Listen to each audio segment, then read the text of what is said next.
Union budget 2025-26 संसद में पेश कर दिया गया है। वित्त मंत्री निर्मला सीतारमण ने एक बार फिर पारंपरिक बही खाता शैली की थैली में लिपटे एक डिजिटल टैबलेट के जरिए अपना 8वां बजट पेश करने मधुबनी पेंटिंग वाली साड़ी पहने हुए मुस्कुराती हुई पहुंची और बजट पेश किया।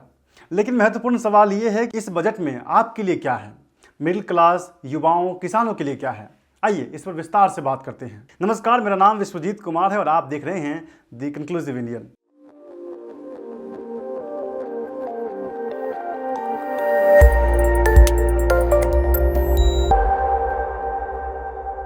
इस बार का यूनियन बजट आपके लिए एक बड़ा सौगात लेकर आया है। कहा जा रहा है कि ये आम आदमी का बजट है। आइए समझते हैं कि क्यों ये बजट आपके लिए खास है। और सबसे पहले मध्यम वर्ग की बात करते हैं। मध्यम वर्ग के लिए इस बजट में बहुत महत्वपूर्ण घोषणाएं हुई हैं।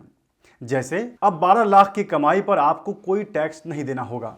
मोबाइल फोन और ई कार अब पहले से सस्ती होंगी। इलेक्ट्रॉनिक व्हीकल और मोबाइल की लिथियम आयन बैटरी भी सस्ती होगी। वहीं सरकार 1 लाख अधूरे घर को पूरा करेगी। इस साल 2025 में 40,000 नए मकान लोगों को हैंड ओवर किए जाएंगे। हर घर नल से जल पहुंचाने के लिए जल जीवन मिशन कार्यक्रम 2028 तक बढ़ाया जाएगा। और सबसे महत्वपूर्ण, देश में अगले हफ्ते नया इनकम टैक्स बिल लाया जाएगा। चलिए अब महिलाओं की बात करते हैं। उनके लिए क्या ऐलान किए गए हैं। SC/ST की MSME महिला उद्यमियों के लिए विशेष लोन योजना की व्यवस्था की जाएगी और साथ ही पहली बार उद्यमी बनने वाली महिलाओं को 2 करोड़ का टर्म लोन भी मिलेगा। अब बुजुर्गों के लिए कितना खास है ये बजट, उस पर बात करते हैं। देखिए, सीनियर सिटीजन्स के लिए टैक्स छूट अब दोगुनी होगी। मतलब पहले 50,000 था, जिसे बढ़ाकर 1 लाख रुपए कर दिया गया है। वहीं 36 जीवन रक्षक दवाएं पूरी तरह से टैक्स फ्री होंगी। पूरे देश में 200 डे केयर कैंसर सेंटर बनाए जाएंगे। मेडिकल उपकरण के साथ साथ कैंसर की दवाइयां भी सस्ती होंगी। अब देश के पालनहार किसानों की बात करते हैं। किसानों के लिए किसान क्रेडिट कार्ड यानी KCC की लिमिट 3 लाख से बढ़ाकर अब 5 लाख रुपए कर दी गई है। सरकार देश में PM धन धान्य कृषि योजना शुरू करने जा रही है, जिससे देश के 100 जिलों को फायदा होगा।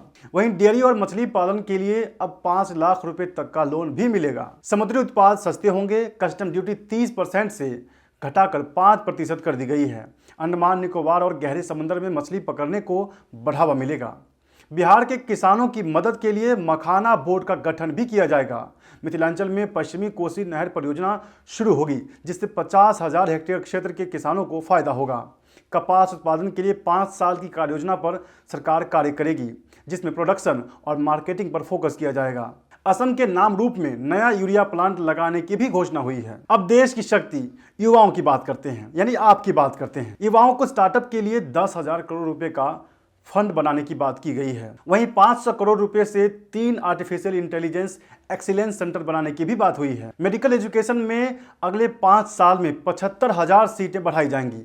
देश में 23 IIT कॉलेजों में 6500 सीटें बढ़ाई जाएंगी। वहीं मेडिकल कॉलेजों में 10,000 सीटें बढ़ेंगी। PM रिसर्च फेलोशिप के तहत 10,000 नई फेलोशिप दी जाएगी। देश में ज्ञान भारत मिशन शुरू किया जाएगा, जिसमें 1 करोड़ मैन्युस्क्रिप्ट का डिजिटलाइजेशन किया जाएगा।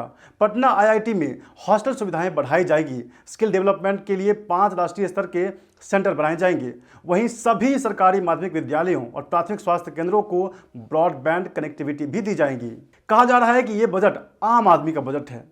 क्या आपको लगता है कि ये बजट आपकी उम्मीदों पर खरी उतरी है? इस यूनियन बजट के बारे में आपकी क्या राय है, हमें ज़रूर बताएं। और ऐसे तमाम खबरों के लिए देखते रहें द कंक्लूसिव इंडियन।